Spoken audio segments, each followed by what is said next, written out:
आइए नजर डालते हैं जे&के राउंड अप पर। डीसी कमिश्नर कुपवाड़ा खालिद जहांगीर ने लोलाब में अलग अलग अवामी दरबारों का इनाकाद किया। उन्होंने लोगों के मसाइल सुने, बेशतर को मौके पर ही निपटाया गया। उनके हमरा मुख्तलिफ महकमों के अफसरान थे।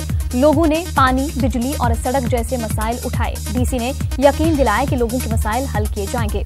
लोगों ने इस इक़दाम की सताइश की। जब आवाम बाखबर होती है ना तो फिर स्कीम्स की इम्प्लीमेंटेशन बेहतर होती है।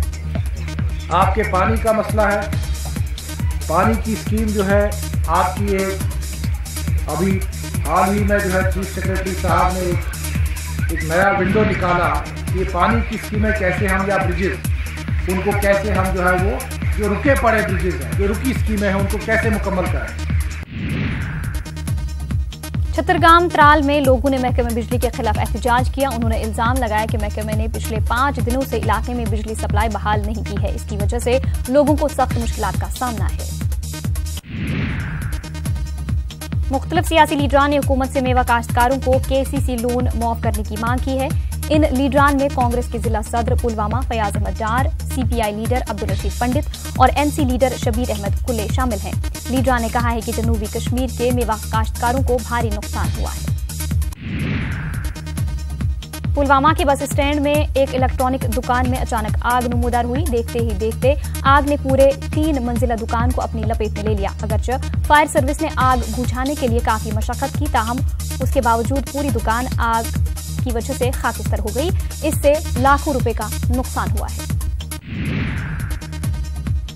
हजरत इमाम हसन यौम शहादत की मुनासबत से इमाम जमा मस्जिद बड़गाम में मजलिस का एहतमाम किया गया। अंजुमन शरीशियान की जानिब से मुनक़िदा मजलिस में कसीर तादाद में अज़ादारों ने शिरकत की और हजरत इमाम हसन को खराज अकीदत पेश किया। अंजुमन शरीशियान के सदर आगा सैयद मोहम्मद हादी ने खिताब किया। हजरत इमाम हसन के यौम शहादत की मुनासबत से शिया एसोसिएशन जम्मू कश्मीर के एहतमाम से पट्टन के गुंड ख्वाजा कासिम में मजलिस हुसैनी का इनाकाद किया गया। मजलिस में हजारों की तादाद में अज़ादारों ने शिरकत की। मजलिस के बाद अलम शरीफ और जुलूस अज़ा भी बरामद हुआ। हजरत इमाम हसन रज़ियल्लाहु तआला अन्हु के यौम शहादत की मुनासबत से करगिल में मातमी जुलूस निकाला गया। इमाम खुमैनी मेमोरियल ट्रस्ट की जानिब से मातमी जुलूस बाद नमाज ज़ोहर जामा मस्जिद से बरामद हुआ और हुसैनी पार्क पहुंचा। इस दौरान अज़ादारों ने नौहा खानी और सीना जनी की। हुसैनी पार्क पर उलमा ने फलसफा शहादत पर तफसीली रोशनी डाली। सर सईद एजुकेशन मिशन पूंछ की जानिब से डाक बंगलों में एक प्रोग्राम का इनाकाद किया गया। हाल ही में रिलीज हुई एक फिल्म में काम कर चुकी अजमत ख्वाजा और सुरनकोट की रीना खान को तहनीत पेश की गई। DC पूंछ राहुल यादव, SSP राजीव पांडे मेहमानान खुसूसी थे।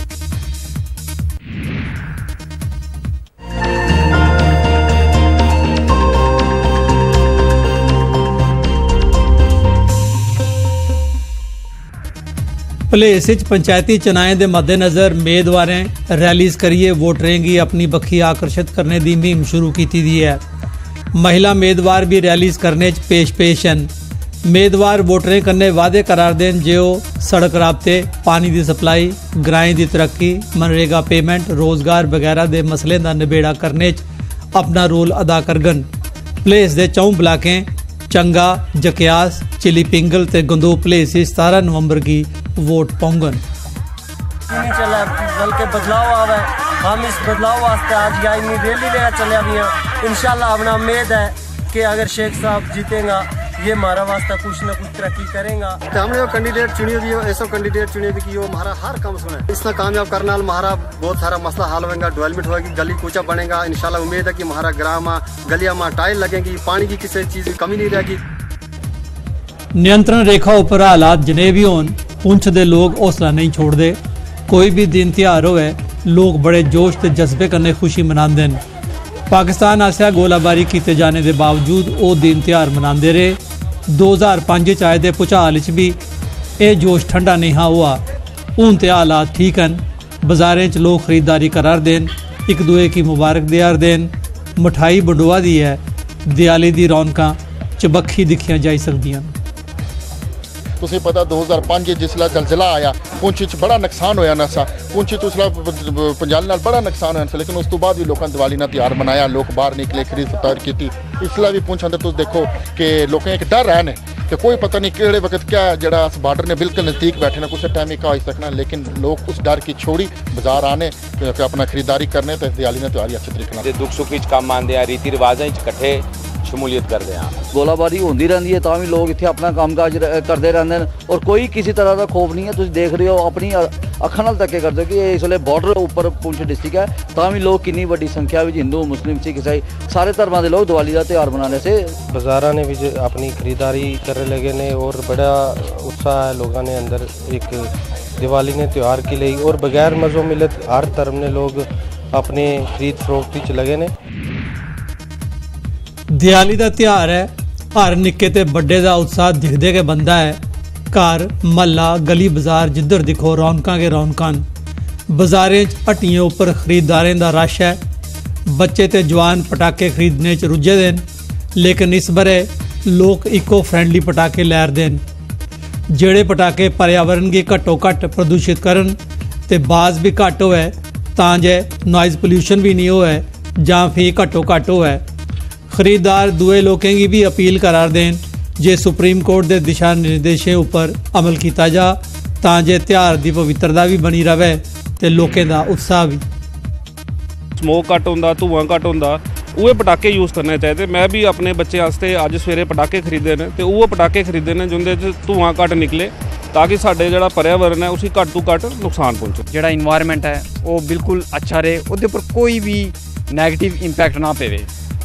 मेरे सानू अपील है कि कोशिश करो कि जितना हो सके क्रैकर घट फटाओ, जेड़े लो वो पोल्यूशन नू हर्ट ना करन।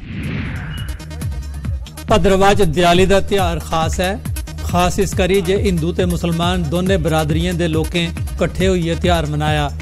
मुसलमान बरादरी ने हिंदुओं की दिवाली की मुबारक देती ते हिंदू बरादरी ने मुसलमान भराएं का मुंह मिठा कराया।